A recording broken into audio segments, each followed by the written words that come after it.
Dark Escape, Book 1 of the Dark Escape fantasy duo. By Eileen Sheehan. Notice, portions of this novel could prove too graphic, violent, or sexually explicit for the sensitive reader.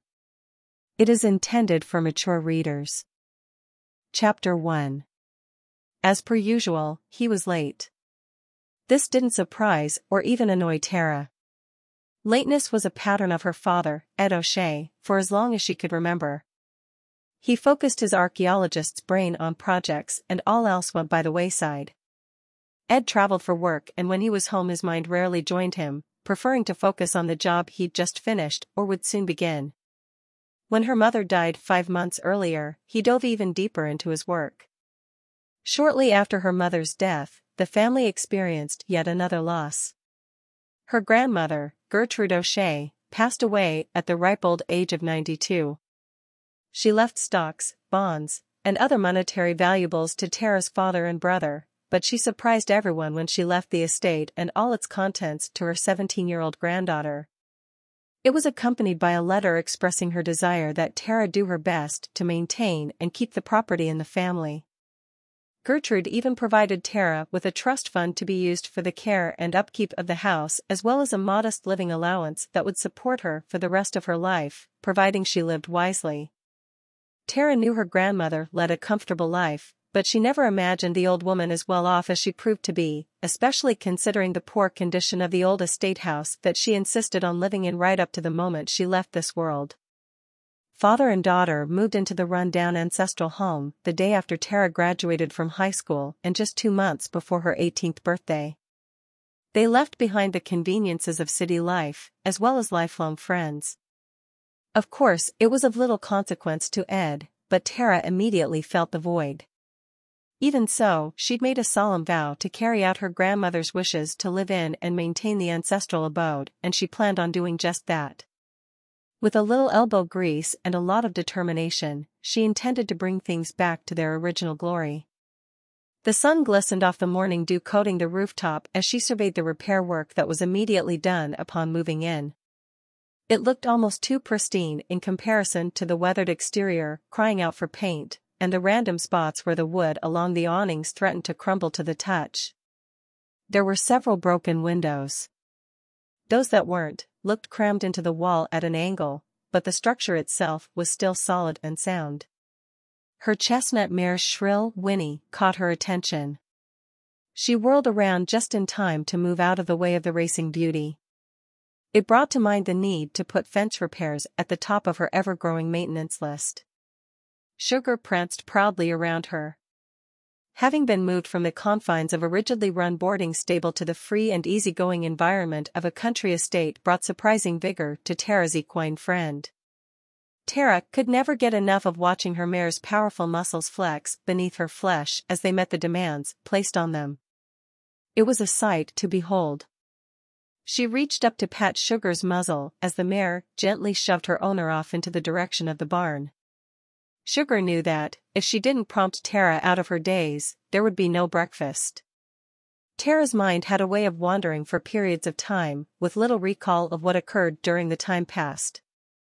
The clever mare quickly discovered this and stayed persistent in her efforts to regain Tara's attention, especially now that she couldn't rely on stable help to step in when her mistress stepped out.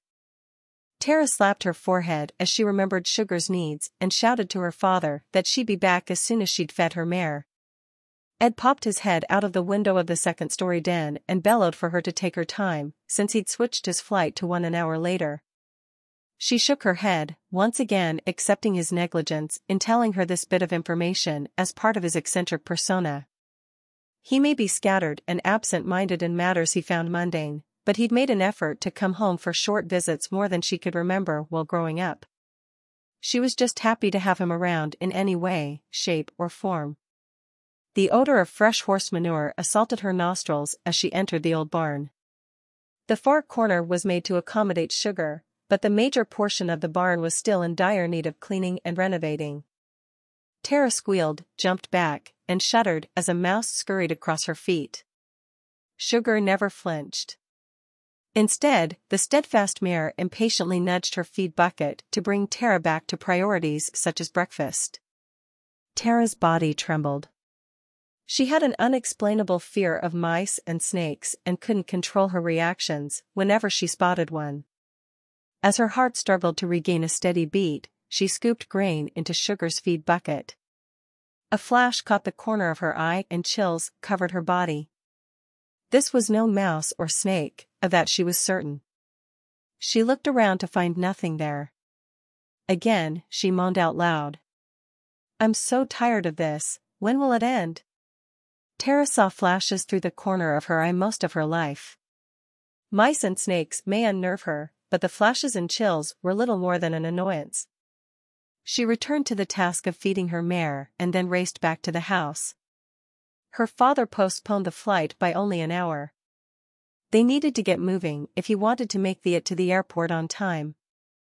A tall girl of Irish descent, Tara's long, fire-like curls hugged her face and fell well below her shoulders in wild abandonment. Her finely muscled frame afforded her the strength to accomplish daunting tasks that most women would buckle under. Yet, for all her strength and power, she retained an air of femininity that brought boys flocking. Hers was the type of personality that people gravitated to. Those who didn't were generally the controlling types who were frustrated by her live and let live philosophy. Mitchell Woodbourne was one of those control freaks. She dated him for 2 years before he went off to college. She discovered his true colors shortly after he started school, when her surprise visit found him behind closed doors with a co-ed. Although her first inclination was to tear at the sneering girl's smug face, she managed to retain her dignity and storm from room with only the slamming of the door expressing her feelings. Mitch later tried to control the situation by demanding Tara realize an open relationship while in college would remove curiosity and he'd be more likely to be faithful when they married, which he was certain they'd inevitably do. She rejected the idea and suggested he go bungee jumping without the bungee. She thought they had something special and he'd wait for her to reach a suitable age to propose marriage. In a way, she supposed his ridiculous request for freedom dating while expecting her to sit quietly at home and wait for him was a clear indication of what marriage to him would be like. She missed his passionate kisses and snuggling into his thick, strong arms while watching an old movie, but she could never consent to his terms. Her cell phone rang. It was Mitch. She entered the house in search of her father while she held her stomach with one hand and the phone to her ear with the other. She found her conversations with Mitch more and more unsettling as time went by. Although his calls were coming farther and farther apart, they were still coming. She needed him to stop bothering her, yet she continued to answer the calls. If she had a brain in her head, she'd ignore them. Taking a deep breath in resignation, her voice was flat as she said, "Hello, Mitch. I see your cell phone works out there in no man's land. What other modern amenities might I find? A sink? A toilet? Running water?" Mitch said in a tone that was undeniably sarcastic. Born and raised in a big city, he couldn't understand Tara's reasoning for living in the old, run-down estate instead of selling it and investing the money into a quality life in the hub of the city. "Okay," she sighed, "you got your dig in for the day." "What's up?" she continued. "I was thinking about the great time we had last year in the mountains." "Do you remember?" he asked in a lusty murmur. Her body reacted to his sultry coaxing while her mind scolded that she should have known better than to answer his call. His obsession with getting her back was merely because she'd ended the relationship. Of course, she remembered. She often thought back on her times with Mitch, especially now that she lived in such isolation. It was time to move on and make new memories. Did this conversation have a point? She was just about to ask when he broke the silence. "Hello? Tara? Are you there?" "What's your point?" she asked in a tone that was colder than she intended. "Chill," he said defensively. "I just thought it might be nice to take another trip back there. Just you and me, like old days. Dennis can come if you insist." She stood at the foot of the stairs and craned her neck for signs of her father's progression toward leaving. An involuntary shiver consumed one side of her body as an ice-cold breeze swept past. She glanced around in time to catch the curtains flowing in the living room, even though the windows and doors were tightly closed. She found it odd how her right side was chilled while her left side felt warm and relaxed, and made a mental note to check the windows for proper insulation before winter set in. "I'm able to enjoy the beautiful countryside right here," she replied with strained civility, "but you go ahead. It will do you good." Her side was getting colder to the point of almost hurting. Where was that cold coming from?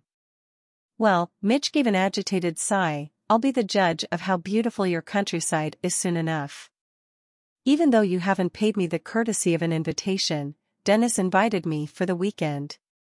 We can continue this conversation when I get there." It felt like her stomach twisted on its side as Mitch's words assaulted her ears. He sounded like a cat baiting his mouse. She should have known better than to encourage a friendship between her brother and Mitch. She couldn't expect Dennis to stop the friendship just because she broke up with him. It was true the estate belonged to her, but she'd never even think of lording that over him in any way. She'd invited Dennis to move in with her and their father, but he'd opted to remain in the city to be close to his job, but visited on weekends to check in on them and help with any repairs he could. Even though she encouraged and expected Dennis to treat the estate like it was his own, she and her older brother were going to have a serious talk.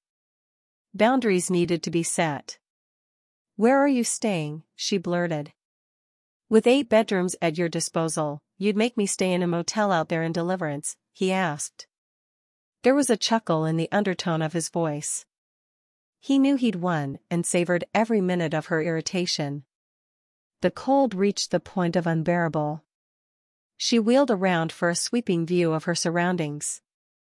It was summer, yet this felt like winter. As her dark green eyes landed on the source of the draft, she stood motionless. Her lids didn't even flutter as she stared into the pale green eyes of an older man, dressed in an outdated flannel shirt and wool pants. He was scowling, yet she didn't feel frightened.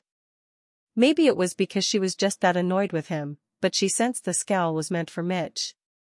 When she finally managed a blink, the old man disappeared. As did the cold. "I have to go." "Stay wherever," she snipped as she jammed her cell phone into her back pocket. What just happened? Who was that man and where did he come from? Better yet, where did he go? Her mind raced. "Dad, are you ready?" she called a little shakily. "The plane won't wait." Her legs were wobbly as she frantically checked the windows and locks, while continuing to call out reasons for her father to hurry. She opened closet doors and pounded on their walls, listening for a hollow sound. Sometimes these old houses had hidden rooms. Maybe this man lived in one. When she and her father were finally on the road heading to the airport, she almost said something to him about the old man, but decided against it.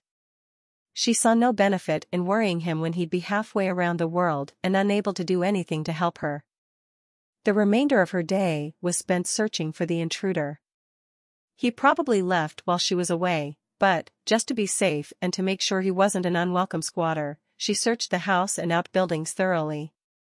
It was dusk before her search was interrupted by Dennis Cherokee bouncing down the long, sparsely graveled drive with Mitch loudly cursing his indignation through the open window.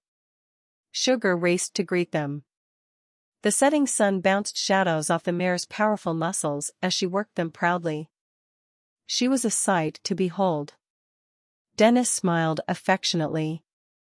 He enjoyed the beauty of this magnificent beast. Leaping from the Jeep as soon as he'd reached the parking area, he stroked her neck while she pushed him off balance with her nose. Laughingly, he put a little more swing behind his stokes, as if understanding her commands completely. He often joked that she was half human. Mitch got out of the vehicle cautiously.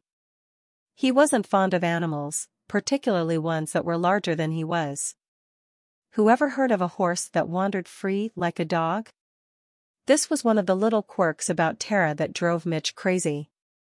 She insisted on treating her animals like they were people. He was about to make a sarcastic remark about just that when he saw her stepping off the front porch. "Dennis!" she called as she waved enthusiastically. Mitch scowled as he watched her approach. When he was away from Tara, he held nothing but sweet thoughts for her, but, when he was in her presence, he couldn't hold down his hostility over her rejection. It was a vicious cycle. Dennis looked at Mitch's scowl and said in a friendly, but authoritative manner, "Let's try our best to get along this weekend." Tara let out a long groan as she reached them and joined her brother in stroking Sugar's neck. "Oh no, I'm so sorry. I can't believe this," she lamented. "What?" Dennis asked smugly. "I got involved with something this morning and I don't know where the time went. I never made it to town like I'd planned. I have Zip for dinner. How could I be so stupid?" She tapped her head with the palm of her hand and added, "I'm sorry." Accustomed to his sister's tendency for being preoccupied with projects, Dennis came prepared. He winked at Mitch as he reached into the back seat of the Cherokee and produced Chinese takeout. Holding it high, he smiled with pride. At that moment, Sugar whinnied to remind them she came first. A very grateful Tara suggested her brother and ex-boyfriend to go to the house while she followed Sugar to the barn, assuring them she wouldn't be long. As the men entered the old estate house, a bitter cold swept over Mitch that permeated his bones. "Did you feel that?" Mitch asked. "Feel what?" Dennis replied. "That cold," Mitch said. "It's practically 90 degrees, man," Dennis said. "Are you sick?" "I never felt better," Mitch mused as he checked the grand foyer for the source of the draft. He found nothing. Mitch worked the stiffness out of his body. That cold had plagued him all through the night. The summer coverings on his bed did nothing to keep it from disrupting his sleep. He spent most of the night longing for a thick quilt or down comforter. Scowling, he joined Tara and Dennis, who were already enjoying breakfast. The sun shining through the French doors of the breakfast nook brought out the charm of the old estate home. Tara was restoring the house to its original look. She discovered a method of repairing and cleaning the wallpaper from a how-to-show on public access television and beamed proudly at her handiwork as Mitch surveyed the surroundings. Knowing he wasn't a fan of old, she doubted he'd appreciate her efforts or see the value in the restored rooms, but she let her pride flow anyway. "There's coffee," Tara announced brightly, "and some croissants with butter and jam. If you want anything else, help yourself." She watched Mitch strut toward the kitchen.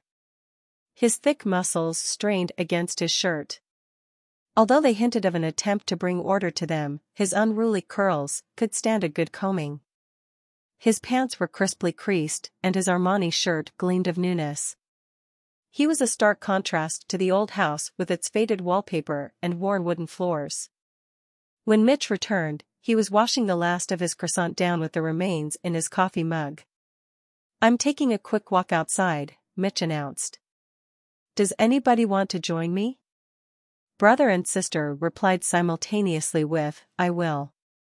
The two winked at each other, gave a quick chuckle, and followed Mitch outside. Tara walked contentedly behind the two young men while observing the differences between them. Her brother and Mitch were both 4 years her senior, but that's where the similarity ended. Mitch had dark hair and a large frame with a thick barrel chest and brawny arms. Dennis shared the O'Shea green eyes and reddish blonde hair. He was a few inches taller than Mitch, with a lean, well-defined and developed muscular frame. The trio decided to investigate the old logging trail up the west side of the wooded hillside. Tara grew up curious to explore it, but her grandmother held firm with her warnings about the perils that awaited anyone who ventured up that path. Although she felt her grandmother a little dramatic, she was still wary about venturing it alone. If there was really peril from an abundance of lifeless trees and sliding boulders, it was irresponsible not to travel in company in case of an injury. So, she'd waited for companions before entering the forbidden territory. The morning sun barely penetrated the canopy of the trees that coupled overhead along the path. Nature's debris covered the ground that was slick from the morning dew. The smell of earthy decay rose up as Tara's feet sunk into soft layers of rich compost created from fallen leaves and branches. Deer droppings lined the path, giving evidence of their morning and evening march to graze in the field near the woods. Loud crunching sounded behind her, and she smiled at the sight of her mare, casually following them. The animal was such good company in the isolation of her new home that Tara sometimes had to remind herself that Sugar wasn't human. Noticing Sugar was fully tacked, she scowled. She'd saddled her mare for an early morning ride just as Dennis called out for breakfast. She'd fully intended to return for that ride, so she didn't remove the tack. Mitch's offer to walk pushed that ride right out of her mind. Her scattered thinking had increased since she moved to the country, and she feared her father's inability to focus was hereditary. She promised herself she'd make sure to remove the tack as soon as their walk ended. As they approached a small clearing, Dennis pointed out a wooden structure resembling a tiny house. As they got closer, they recognized it as an old well house. Excited and filled with anticipation, she skipped ahead with Sugar close at her heels. The amount of visible decay to the structure and the plant life that almost consumed it warned Dennis that the abandoned well might not be safe. "Be careful," he called out. "You don't know how sound that thing is, and there's no telling what you're stepping on." Before Dennis finished his warning, a loud crack echoed off the hillside. The ground opened up and scooped Tara into its folds. The only sign of her having been there was the small patch of torn shirt that caught on the wood as she fell through. Sugar reared, squealed, and backed safely away. Dennis raced toward the gaping hole that swallowed his sister while Mitch froze in his tracks. Dennis plunged forward on his belly to the edge of the opening. "Tara! I can't see her. I can't see her," he shouted as he turned frantically to Mitch. "Run and call for help. Call 911. Call 911. Sugar would have been hard-pressed to keep up with Mitch as he pushed his sculpted body into action, while Dennis flattened his body on the ground and stuck his head as far into the darkness as he could. Tara heard the commotion above her, but couldn't move or call out. She felt light, as if floating. She observed Mitch intently as he sprang into action. Memories of their time together flashed before her.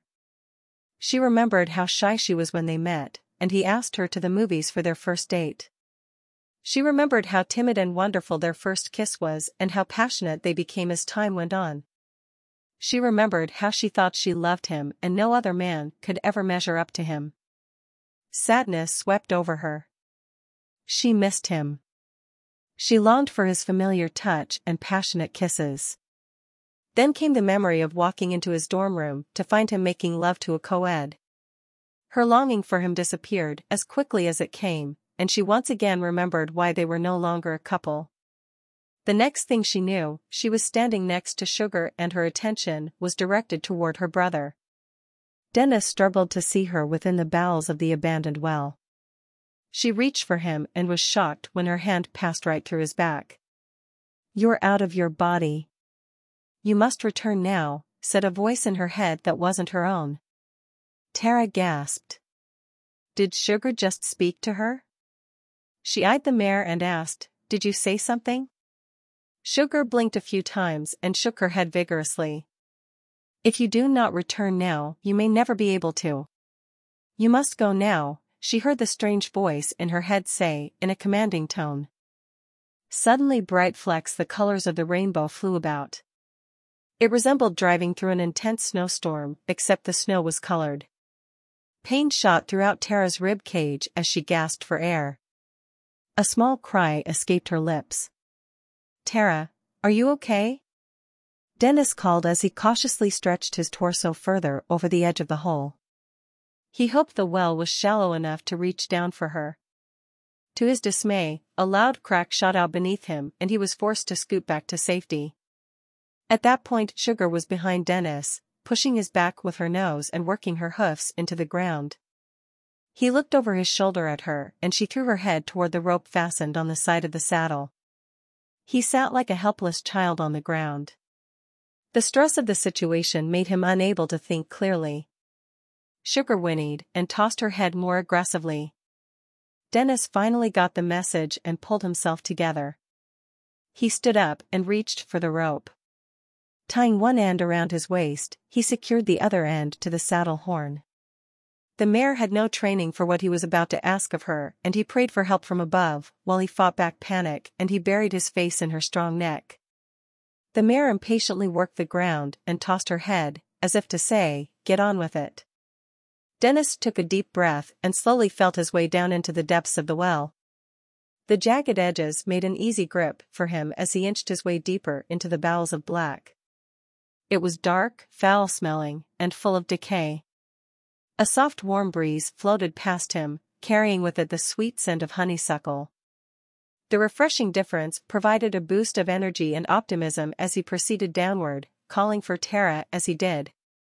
"Help," Tara moaned. The pain in her chest prevented her from drawing enough air into her lungs to produce much more than a whisper.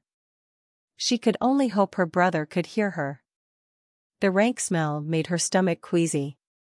She moved her hand and it nudged the remains of an unfortunate raccoon. Shuddering with repulsion when she realized what she'd touched, she quickly pulled back her hand. When Dennis finally reached her, he growled with disgust as he kicked the decaying animal remains aside and knelt down to inspect the damage. She looked frail and lifeless. He cradled her head and whispered gently, "I'm here. I'll get you out." Dennis dug into the recesses of his mind for the method of tying the rescue noose he'd learned while in Boy Scouts.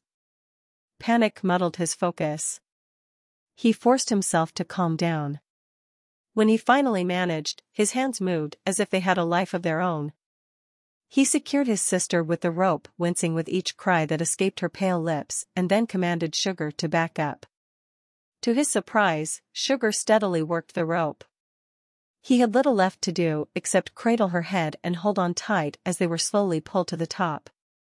If he hadn't known better, he'd have thought they were being rescued by several draft horses.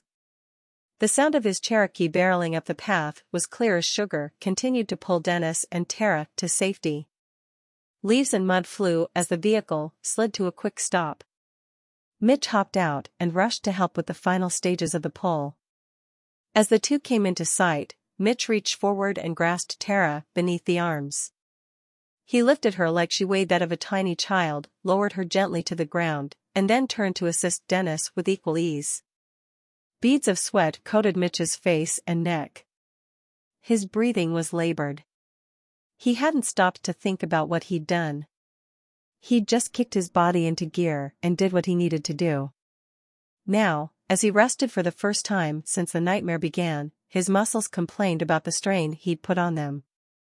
He'd heard of situations where people developed superhuman strength and were able to lift things like cars in a crisis. He now knew the stories were true. He fell back onto the soft moist ground, ignoring the tiny leaves and twigs that pierced his flesh through his designer clothes. Dennis inspected Tara. Her face was pale, and her lips were a faint purple blue. "Did you call for help?"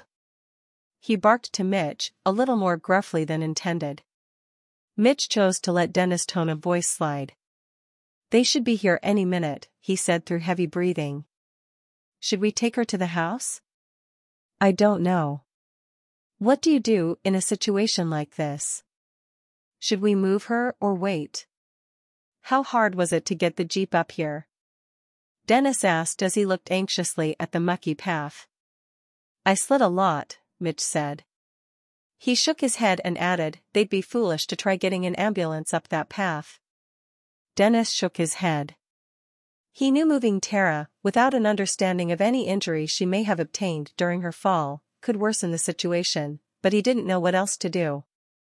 "I don't want to risk them getting stuck. Help me get her into the back of the Jeep." "Lower the back seat, will you?" Dennis asked, making a conscious effort to keep his voice less aggressive. Mitch rose to his feet. He no longer had speed or power in his movements. It felt like lead was pumping through his veins. Each step forward was a struggle. Dennis pulled a blanket from the back of the Jeep and spread it onto the ground near Tara. "We can carry her in this," Dennis suggested as he shook out the blanket and spread it next to her. "Maybe it will help balance her weight and not jog her as much." You take that side. They eased Tara onto the blanket and wrapped her tightly. Dennis grabbed Mitch by the wrist in a firm hold. His expression of gratitude and friendship when their eyes met caused a lump to form in Mitch's throat. Clearing his throat, Mitch said, "Come on, buddy, on the count of 3. Chapter 2. Tara snuggled deep into the mound of pillows piled beneath her back to keep her torso elevated. She was released from the hospital that morning and it was wonderful to be home. Her mother's sister, Eva, gripped a bed tray as she entered the room. She'd traveled from South Carolina as soon as she learned of the accident. Tara's stomach responded with a loud rumble to the aroma of the homemade chicken soup and freshly baked rolls on the tray Eva balanced with care. She giggled as she watched her aunt struggle with the heavily laden tray. "You're spilling my salvation," Tara teased. "You never were good with carrying trays. It's no wonder they fired you from that waitress job." "Pick on me, and I'll send you back to the hospital," Eva teased back. Her big doe-like eyes twinkled with delight. "No, anything but that," Tara feigned despair. Eva gently placed the bed tray across her niece's lap and then busied herself by patting more fluff into her pillows to provide more support for her back. Tara watched her fondly as she bustled about the room, opening windows, shifting draperies, and picking up loose clothing. "I felt a little breeze in my room last night, even though the windows were closed. It's warm now, but I think you should tend to it before the winter months come," Eva said. She reached forward and patted Tara's knee. "We'll focus on that when you're well again. I need to go fix dinner. Dennis is like a bear if he doesn't have a full belly." Tara knew Dennis would be anything but a bear if there was no dinner, but feeling needed like that seemed to comfort her childless aunt, so she said nothing. A successful writer, Eva often imposed the traits of her characters onto her companions. The siblings lovingly tolerated Eva's eccentricities that apparently ran on both sides of the family in one form or another. "How's your novel coming?" Tara asked quietly between spoonfuls of the delicious soup. "What's it about?" "I can't remember." "The novel's coming along fine," Eva replied proudly. "In fact, it's almost done." "You can't remember what it's about because I didn't tell you, but nice try." Tara heaved an impatient sigh and dove into her fare with exaggerated gusto. She hated secrets. Eva consistently refused to divulge the theme of her novels until they were in print. Her way of making it up to her niece and nephew was to present them with autographed first editions. Tara couldn't understand where Eva came from with her superstitions. Just once she'd like to be able to know the plot before the world did. "If you need anything before I get back," I placed a small bell on the nightstand. "It's cute, right?" Eva chuckled as she finished loading her arms with laundry and headed for the door. Her chuckling shifted to sweet singing as she made her way down the once majestic stairway with her bundle. Tara was dipping the last of the rolls as a sponge to absorb the remains of the chicken broth when she felt that all too familiar cold on the right side of her body. When she turned toward the window, she caught a flash in the corner of her eye. She sat still, barely breathing. The same man who appeared the day before her accident was standing at the foot of her bed.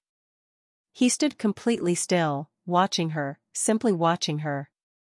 "Who are you?" Tara said, breaking the silence. The old man stood silent and motionless. "What do you want?" she persisted. "Where did you come from?" The harshness of Tara's whisper hinted at the panic she felt as the man continued to stare. Who was he? How did he get into her room? Was he a thief, a rapist, a murderer? She scrambled for the little bell on the nightstand and swung it wildly. When she checked to see the man's response, he was gone. "What's the matter?" Eva asked as she rushed breathlessly into the room. The way the bell rang, she wasn't sure what to expect when she entered. The sight of her niece's pale, frightened expression stopped her in her tracks. She followed Tara's stare and saw the curtains flowing even though the windows were closed. She could see nothing except that her niece's room needed weatherproofing like the rest of the house. I thought I saw someone, Tara stammered. Where? Eva asked as she walked around the room looking behind fabrics, into closets, and under the bed. There's no one here, and the hall was empty. It must be the medicine, Tara moaned. Get some rest, Eva said as she patted Tara's hand and tucked the covers around her. Seeing her niece so obviously distraught, Eva made a mental note to remind her nephew to see that the entire house was weatherproofed in time for winter, before moving to Tara's side and wrapping her in her arms. Dennis approached his aunt from behind and placed his hands on her shoulders as she quietly rocked in the rocking chair on the patio. They remained as if suspended in time, neither one willing to speak and break the silence that permeated the air while they reveled in the beauty of the fiery orange ball that majestically inched its way behind the trees. Dennis often marveled at such wonders of nature. When he was a small child, he'd sit in Eva's lap and study the stars. Eva used to point out the constellations and sometimes tell stories about the gods and goddesses associated with them.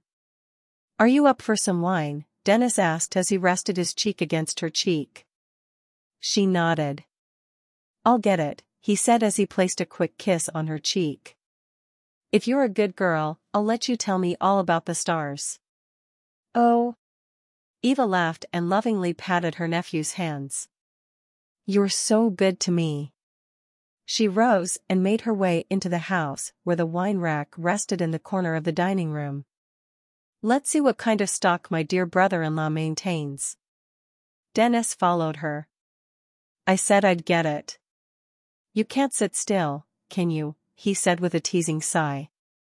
She grinned sheepishly and shrugged while she continued to select a bottle of wine from the portable bar. The selection was limited, but good.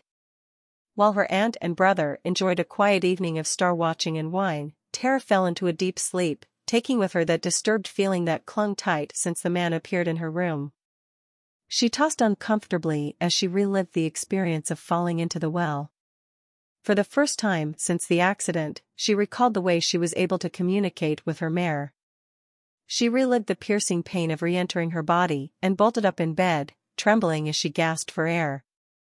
The room was abnormally dark, and she could barely see her hand in front of her. Eva, thinking Tara needed as much undisturbed rest as possible, took great pains to tightly secure the drapes over the windows to prevent any evening air from coming in through the cracks and help muffle outside noises.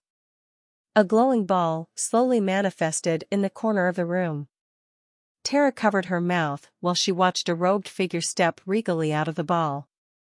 It reminded her of the science fiction movies where people traveled through space and slowly rematerialize.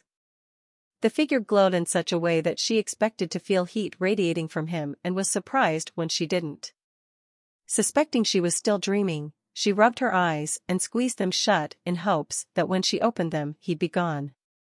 He wasn't. Try as she may, she was unable to see the face of her mysterious apparition. It was tucked far too deep in the wells of the hood of a rich, blue-gray cloak. "Hello," she whispered. "Greetings. May the grace and peace of the Eternal One be upon you," he said in a tone that caused a soothing calm throughout her entire body. Then he was gone. Tara stared while the light faded, and the room went dark again. She made a mental note to check the side effects of the medication she took and drifted peacefully off to sleep. Her body felt weightless. The dark room around her gradually receded and she was floating amidst wisps of clouds. She felt a tug on her shoulders, as if someone was pulling her down. She resisted, briefly, before giving way the motion. As she drifted downward, her surroundings grew more visible.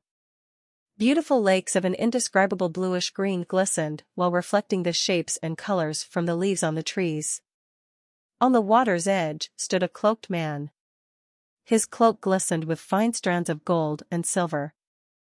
They added to, instead of masked, the base color of blue-gray.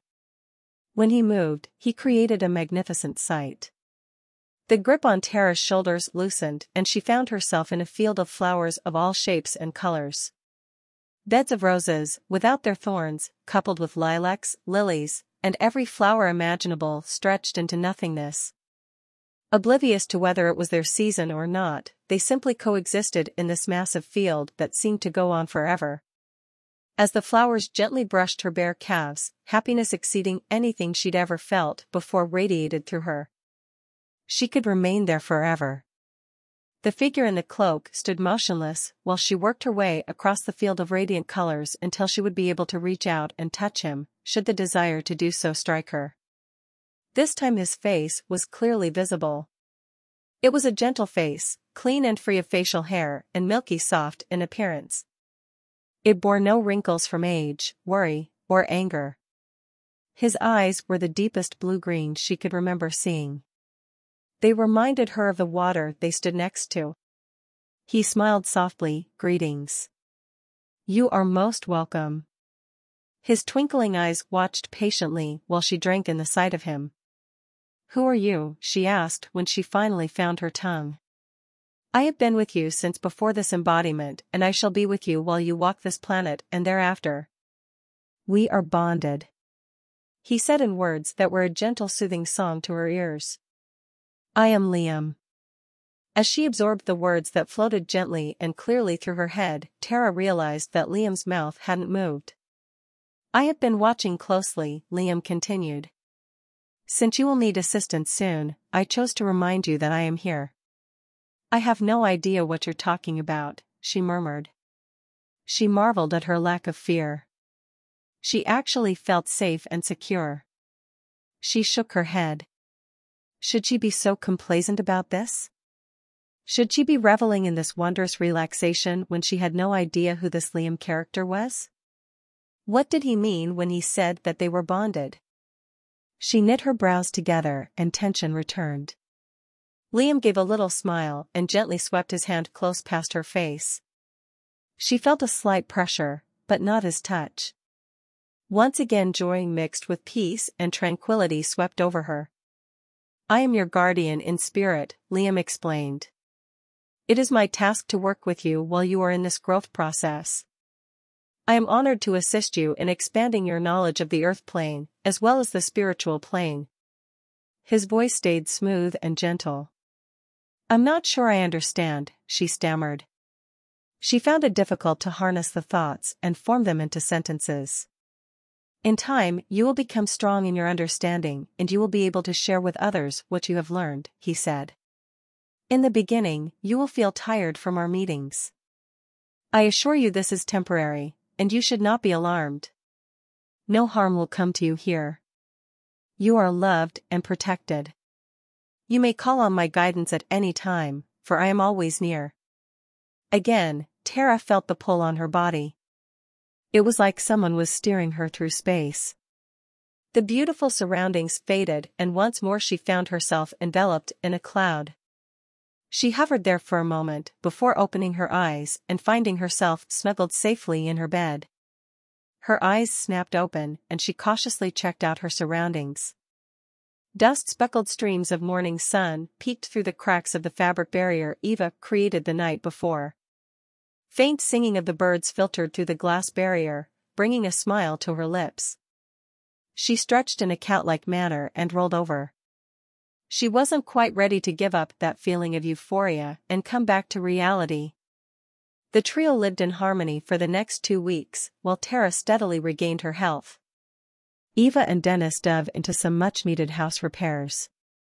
Eva worked diligently each day, while Dennis drove in from the city on the weekends to do what he could.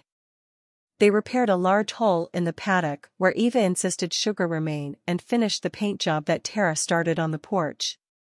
Tara had a slow and methodical way of working. Eva, on the other hand, was swift and to the point. She completed an easy 2 months' worth of work for Tara in 2 weeks.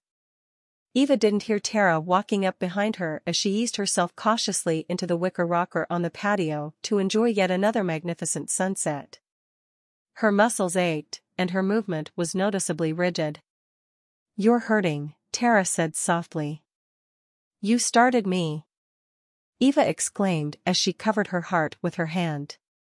"I'm sore, but I enjoyed putting around." She let her body sink deeper into the rocker. "I think I'll go home. You're pretty well recovered and I'm behind on my manuscript." Tara positioned herself on the cool flagstone patio at Eva's feet and laid her head in her aunt's lap. She always hated to see her aunt leave. "I was too sick to even enjoy your stay," she whined.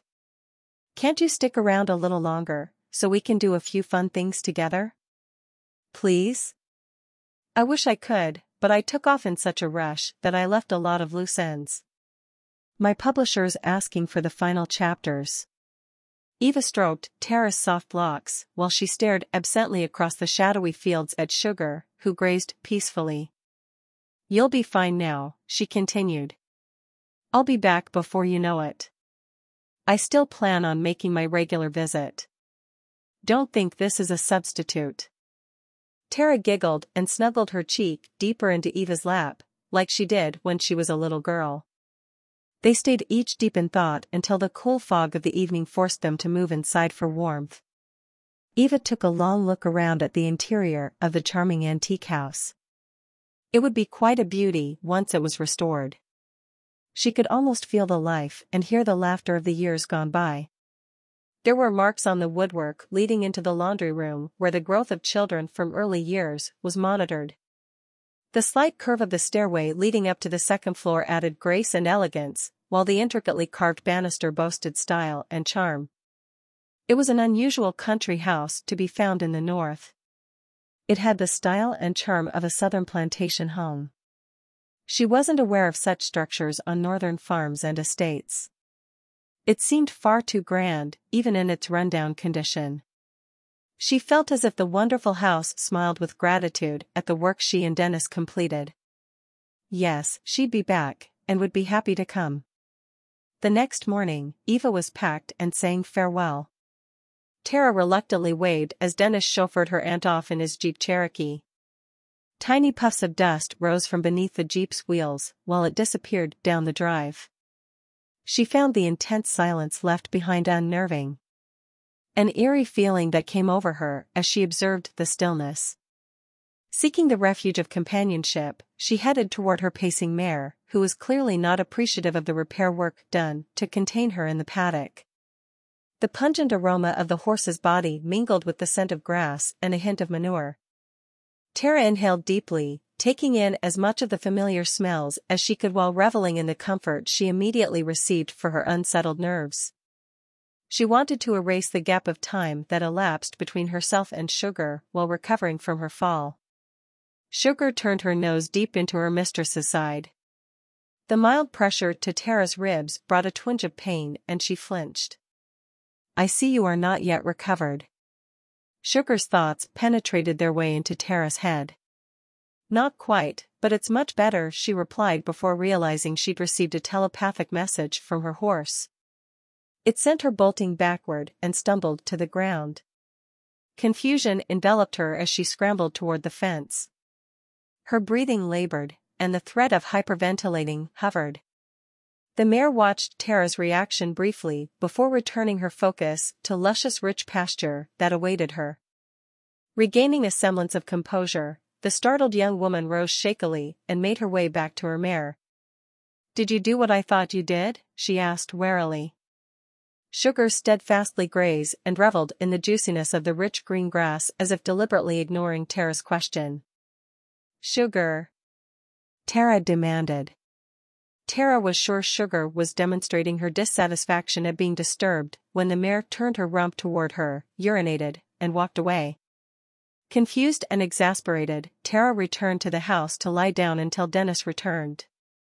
She'd experienced a firm pressure in the middle of her forehead while communicating with Sugar that transformed into a full-blown headache. Perhaps this was just a hallucination of some type. After all, she'd suffered a terrible shock when she fell, and she wasn't quite recovered. Maybe she just overdid things, and this was a result of it. Once again, she made a mental note to check into her medication. Tara stopped at the top of the steps leading up to the broad wraparound porch and watched the peacefully grazing mare. There was something familiar about the pressure she felt while communicating with Sugar, but she couldn't quite place it. The brief memory of a glowing robed man came and left just as quickly. Making her way toward her bedroom, she decided it would be best not to mention her dream or her telepathic hallucinations to Dennis. Some things were better left alone. Chapter 3. Tara healed and grew stronger as time progressed. She spent her days doing light jobs and keeping contact with Dennis via telephone and computer. With their father overseas, he'd taken on the role of head of family. He'd also gotten annoyingly protective since the accident. It took a while, but he eventually loosed his grip to a tolerable level. Although the peace and solitude was initially a welcome change from the hustle and bustle of Manhattan, it was wearing thin. Dennis did his best to come on the weekends, but work was demanding, and his visits were not as regular as Tara would have liked. She longed for companionship, to have someone to talk to, laugh with, and even fight with. She'd yet to venture into the small village in the heart of the valley 5 miles east. She was content to explore her new home and ride Sugar to the country store to purchase any of the staples they might need. She decided it was time to break up the monotony by exploring the nearby town. Wearing a light gingham sundress and a broad-rimmed straw hat, she headed toward the shed meant to house the field equipment, but now garaged her 20-year-old Mustang convertible. Her face twisted in disgust at the bird droppings that covered the canvas top. She brushed as much of the dried droppings off the car as she could with an old broom and tackled the rest with a water hose while hoping the ammonia in the droppings hadn't damaged the finish, shuddering with revulsion the entire time.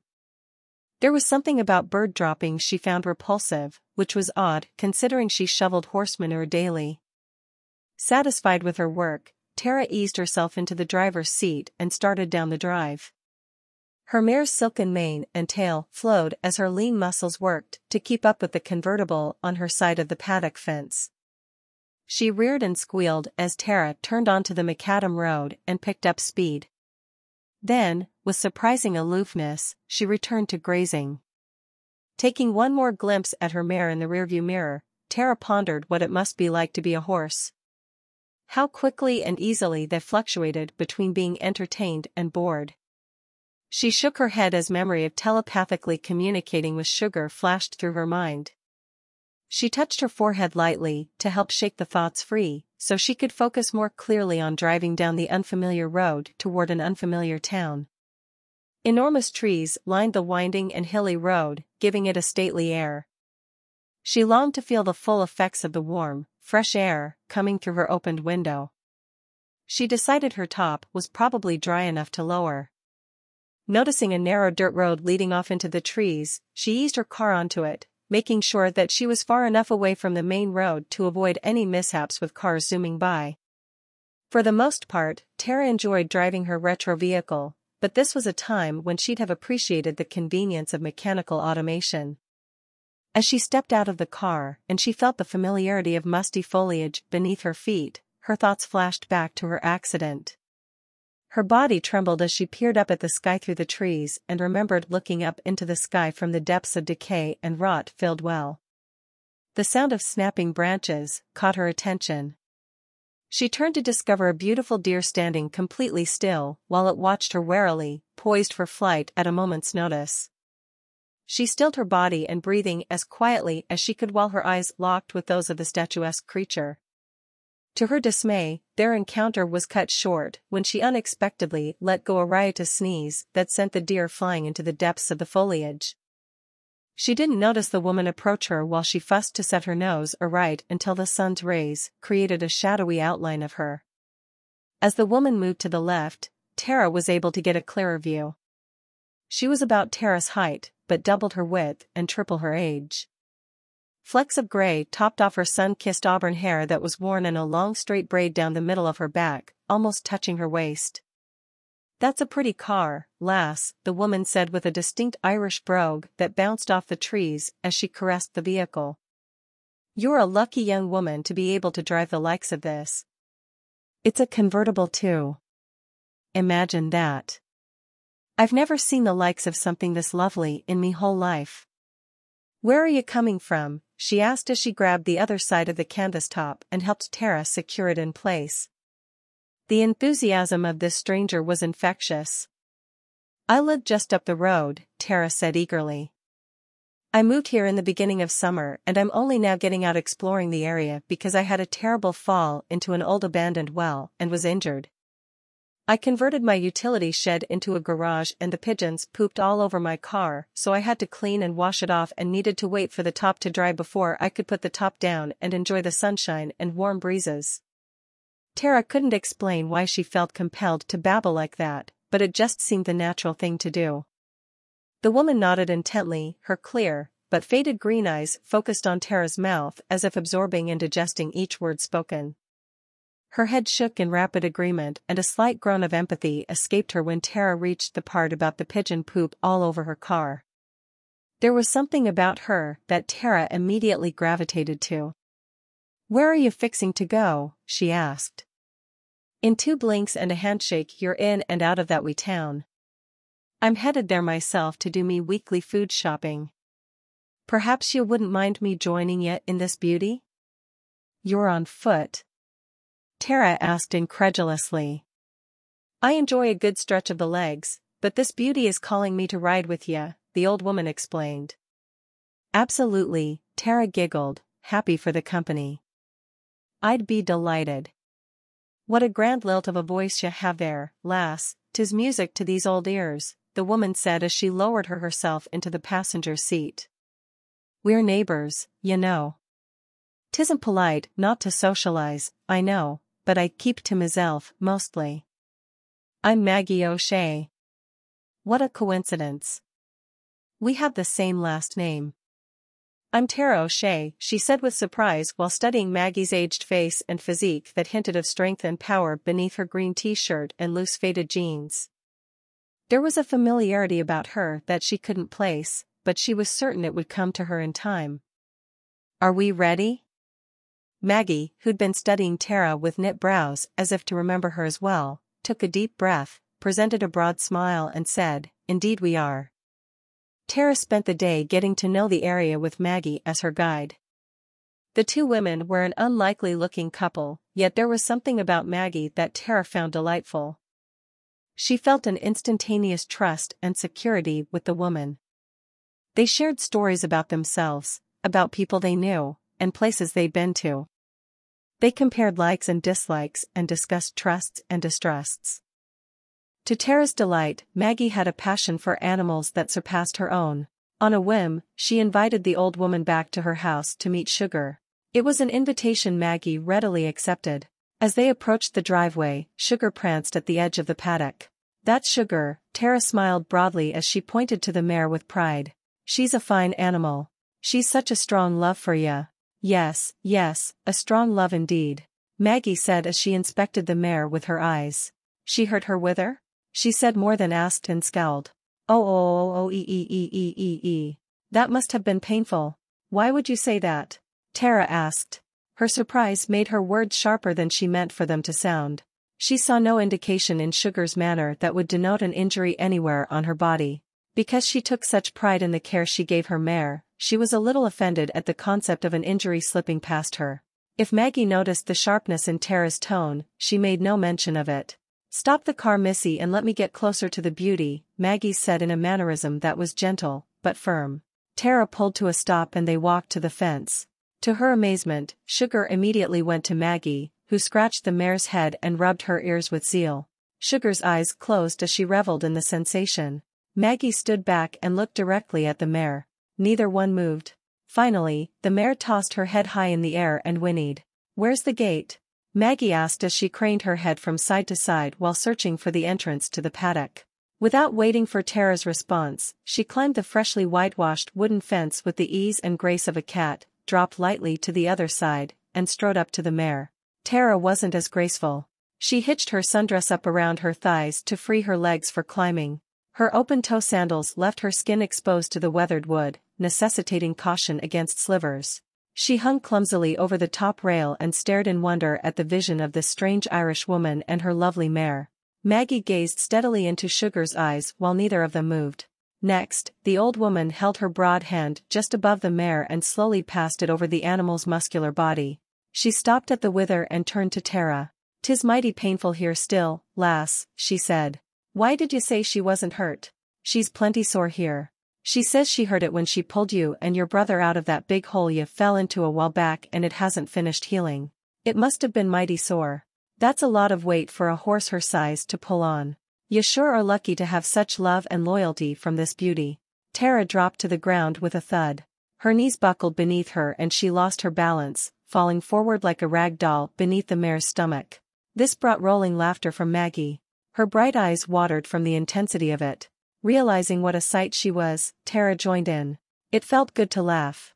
When their laughter was spent, Tara rolled out from beneath her steadfast mare and asked while she stood and brushed debris from her dress, "How did you know Sugar was hurt?" "I got the gift, honey. I got the gift, but you have it too."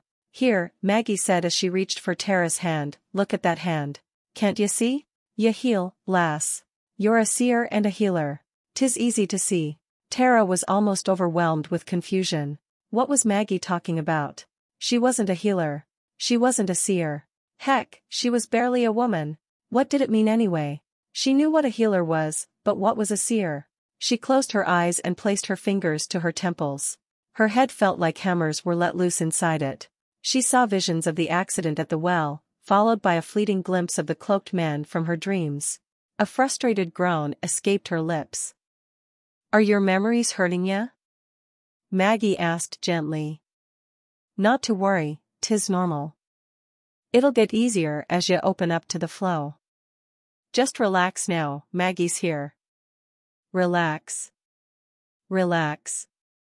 Maggie moved closer to Tara and placed a large and weathered hand on the small of her back and the other on her forehead.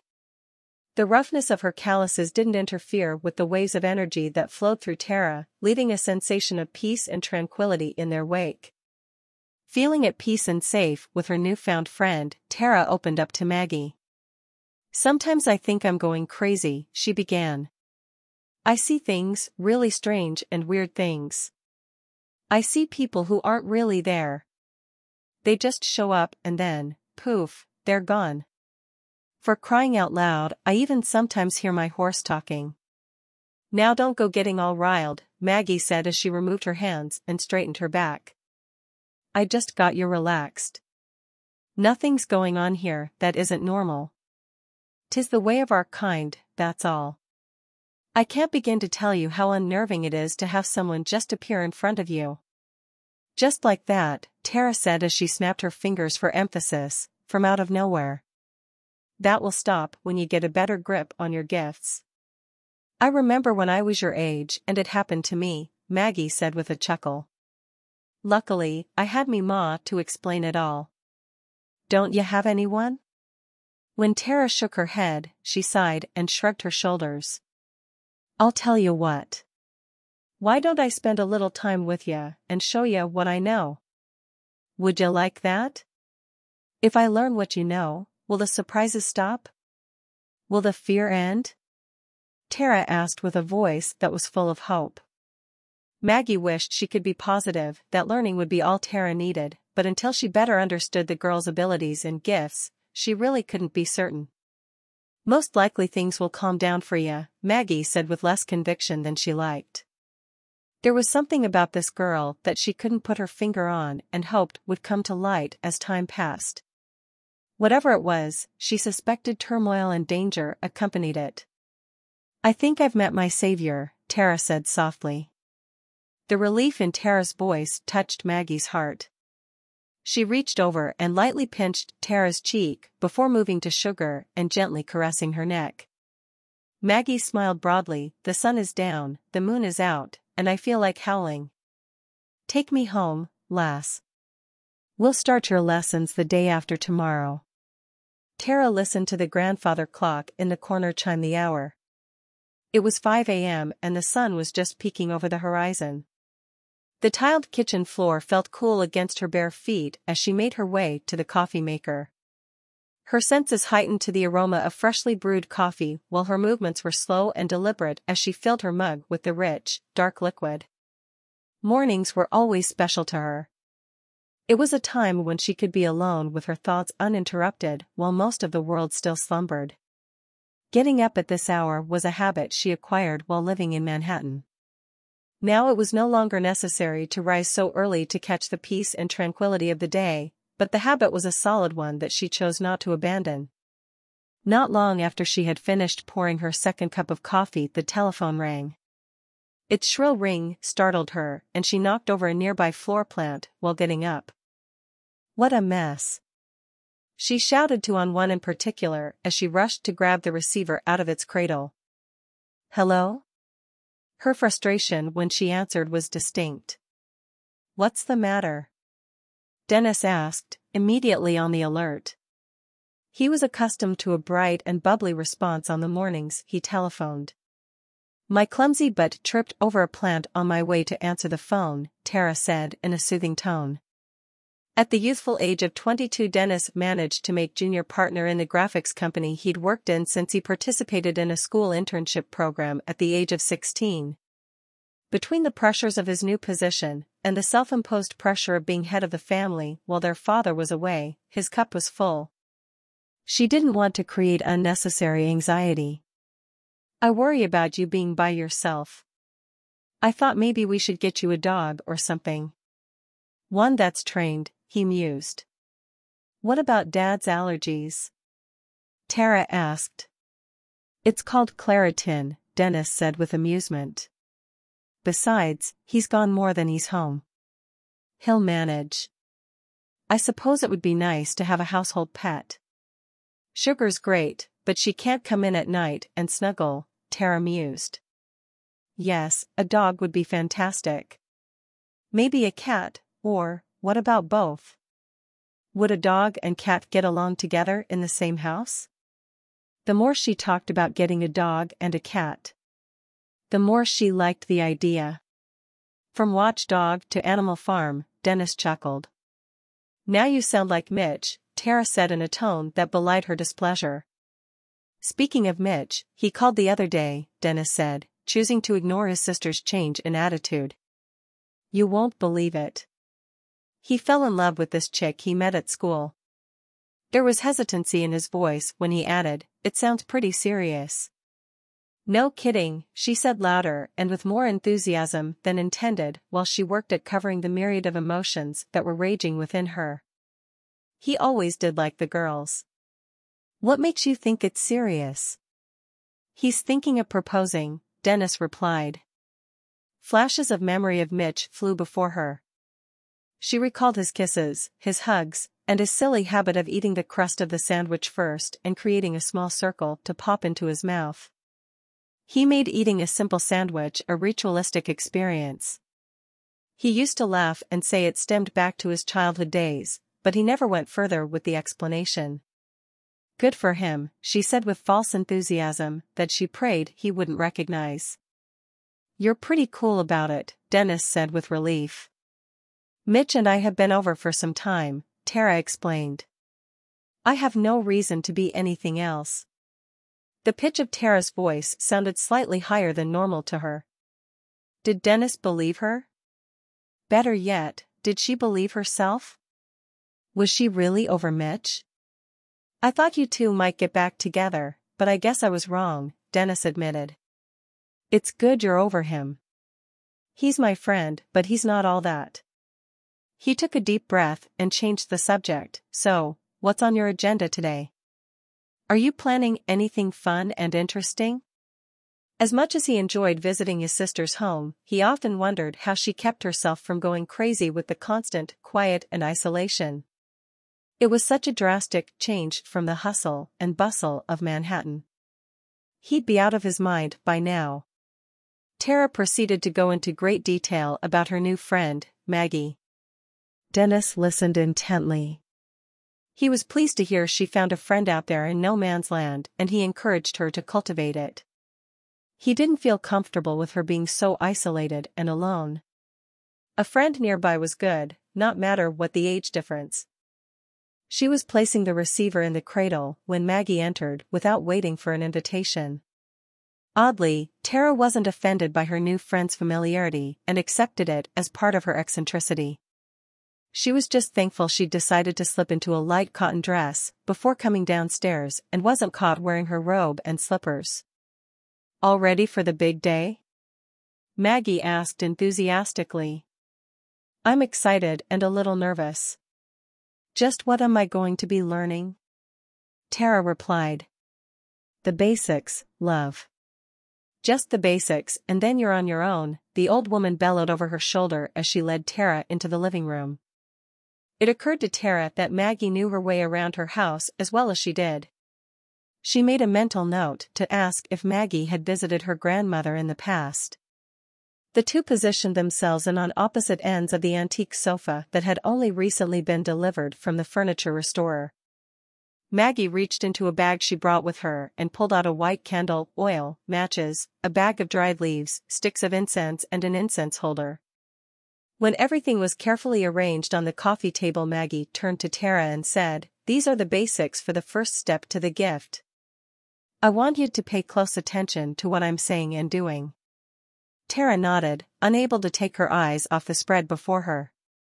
"Now," Maggie continued, "we start with this white candle. You shouldn't meditate with anything but white in the beginning. The colors bring different energy. That's all you need to know about it for now. We can do colors another time. Just remember. Use only white candles. Got that?" Tara nodded again. Maggie grabbed Tara's hands and gently pressed the candle in her palm while she dabbed a little oil in Tara's other palm and then guided her hands into action. "Good," Maggie said with satisfaction. "Now, I want you to take this candle and hold it carefully while you rub some oil on it. That will make it burn longer. You start in the middle and work your way to the ends. Like this, see?" Maggie's large, calloused hands were remarkably gentle and dexterous as they directed her eager pupil. When they finished with the candle, the old woman secured it in a holder and moved toward the bag of dried leaves. "This is called sage, 'tis for balancing the energies," she explained. "The Indians like to lay claim on it, but we've been using it back in the old country since the beginning of time. Ya can grow it in the garden. Now stand before me nice and straight with your arms out to your sides." Tara obediently followed Maggie's instructions as she watched the old woman pull a few sage leaves from the bag, light them and then blow out the flame. The leaves billowed smoke, while emitting a pungent aroma that resembled marijuana. Tara coughed as Maggie waved the sage around her body, did the same to herself, and then waved it around the room. She snuffed the remaining lit sage in an ashtray and then lit the incense. The smooth aroma of the incense curled and intertwined with the pungent aroma of the sage, creating an exotic blend. The room felt still and warm. It was as if a blanket of security covered the entire space. The songs of birds flittered through the open window, accentuating the sense of peace pouring through her. "Now we're ready," Maggie said as she straightened her back. "Sit back nice and straight. Rest your hands on your thighs, nice and peaceful. Now close your eyes and make your mind as still as you can. Don't control the thoughts. Just let them flow in and out and stay that way until I say stop. Got it?" Tara didn't respond. She was afraid that if she moved a muscle, she would break the magic in the room. Time stood still while the aromatic essence in the room filled her nostrils. Her head felt heavier and heavier while her body experienced a floating sensation like when she had entered the clouds and met Liam. She hadn't thought of that experience in a while. She was floating through the clouds. She felt light and free. Wisps of clouds prevented her from seeing below, but she was certain if she could she would find the earth a very small ball off in the distance. As movement slowed down, the clouds slowly dispersed, and she found herself standing in an enormous field of colorful flowers and tall grass that reached mid-calf. The aromatic blending of flowers of all varieties created a scent that was nothing short of wonderful while the grass tickled her legs. She breathed in freely while looking down at the hem of her dress. Its hem settled about an inch above the top of the grass, leaving her calf and bare feet exposed to be caressed and tickled by the softness of thick blades of emerald green. Liam stood before her with his hand outstretched, beckoning her to approach. She did so willingly. The sensation she experienced all around her was one of love and happiness. Everything was bright and cheerful. She neither saw nor felt a speck of darkness. Surprisingly, the absence of dark didn't bother her eyes like one might think. Her surroundings were bright but not exceeding her level of tolerance. "Greetings. You are welcome and loved," said Liam as she moved next to him. "Where am I?" she asked. "You are in a space-time that parallels your own," he replied. "It's so bright and happy," she mused. "This is true," he said. "Where there is light, darkness cannot abide." "Is this where we go when we die?" she asked. "Where is everyone?" The location one goes to upon exiting their body vehicle is not always the same for each soul. This location is what you might consider an anteroom should it be in your home. From here one can move in a variety of directions, he explained. She looked around her but saw only flowers and grass. "Where is everyone?" she asked. "Do you wish to see humans?" he asked patiently. She nodded. "Do you have a particular sight you wish to see, or shall I select one for you?" he continued. "Surprise me," she giggled. "Very well," he said as he waved his hand in the air and their surroundings began to swirl. They remained in a field, but the flowers were fewer in number and far less vibrant. The velvety grass grew coarse against her tender flesh. The sky was hazy, and the clouds were thick and laden with an impending storm. The sun's rays struggled to twist and weave around their massive bulk with minimal success. To Tara's surprise and amazement, a woman who looked to be about 20 and a woman who was clearly approaching middle age appeared before her. Dressed in period clothing of the late 1800s, they were picking wildflowers without giving her a speck of notice. It was as if she wasn't even there, yet she could clearly feel the ground beneath her feet and the moistness in the air. "They cannot see you," Liam explained, as if knowing her thoughts. Taken aback by the fact that she'd said nothing, Tara could only nod. She wanted to know more about why they couldn't see her, but her thoughts and her tongue wouldn't coordinate. She was positive he was able to know her thoughts, but since he didn't volunteer any more information, she focused on the scene before her. As the younger of the two women stood up to stretch her back, Tara gasped. She was looking at her identical twin. Except for the difference in clothing and hairstyle, there was nothing to differentiate one from the other. The woman looked directly at Tara with knit brows. "What is it, lass?" asked the middle-aged woman. "I feel eyes on me," replied the younger woman. The middle-aged woman stood up and peered in Tara's direction. "'Tis probably best to head back to me cottage. Those dang shadow people are sneaky." "We have what we need," she said briskly. The younger woman looked long and hard at Tara for a bit longer before heaving a sigh, picking up her basket, and following her companion across the field. "Who are they?" Tara asked. "She looks just like me." She turned to where Liam had been standing to await his reply only to find him no longer there.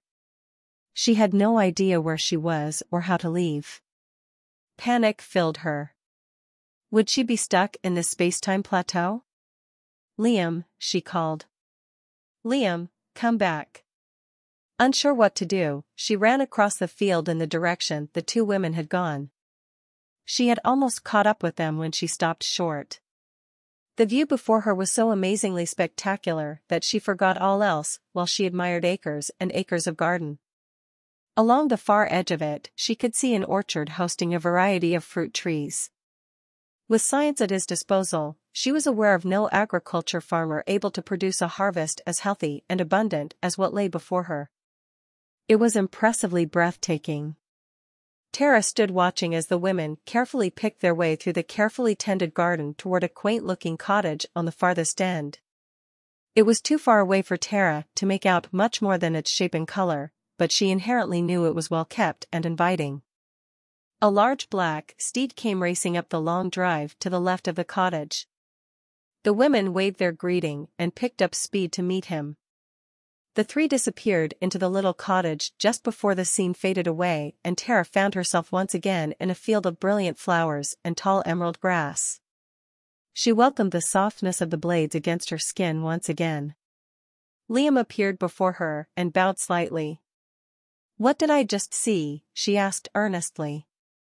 "You have only to remember, dear one," he replied. "It is all within you." "Time's up," Maggie whispered so she wouldn't startle her. "Already?" "It seems like we only just started," Tara exclaimed as she did her best to subdue the urge to complain about being dragged back to reality so abruptly. Maggie chuckled. "That's normal, but we were quiet for almost an hour." "Really?" Tara asked with wonder. "That's so incredible." Her words drawled with satisfaction as she stretched her body in a cat-like manner. Still feeling the effects of the meditation, Tara's body was slow to respond and move about. The room felt chillier than when they began, so Tara walked to the window to close it. She was shocked to see the position of the sun in the sky. It backed Maggie's claim of their meditation length. "I saw something very odd in my meditation," Tara said. "Truly?" Maggie asked. "Would you like to tell me?" "It was very strange, almost like a dream," Tara began.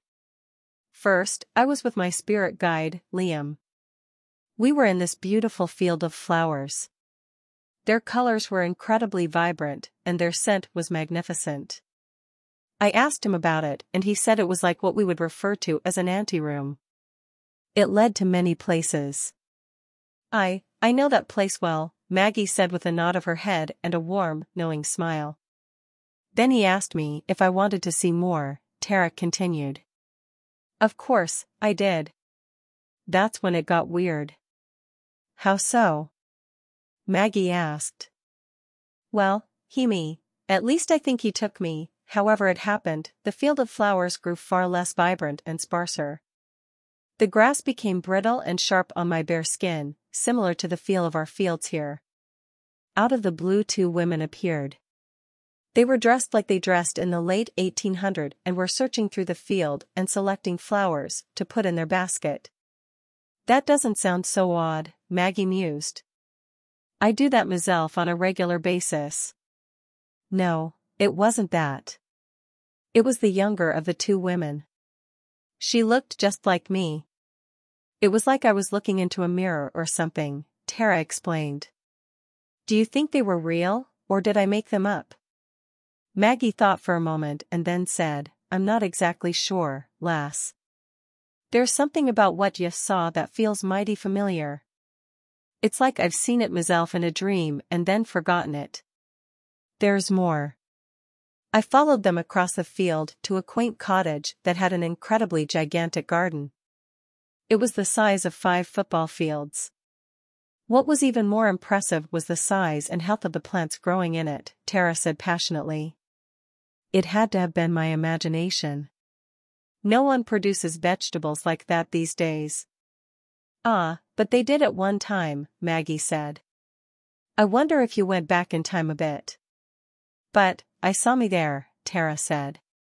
"True, you did," Maggie sighed, "that I cannot explain. It feels to me that what you saw was real, but I cannot make sense of why you would put yourself in the mix.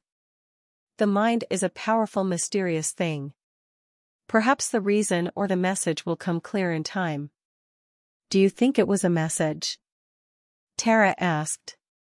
Being unfamiliar with meditation, she had no idea what to expect, but she certainly hadn't expected a vision of this nature and the possibility of this vision being a message of some sort. "'Tis not uncommon to receive messages that we cannot decipher right way when we go into meditation," Maggie explained. Tara giggled. "The woman with my double spoke like you." "Did she now?" Maggie smiled.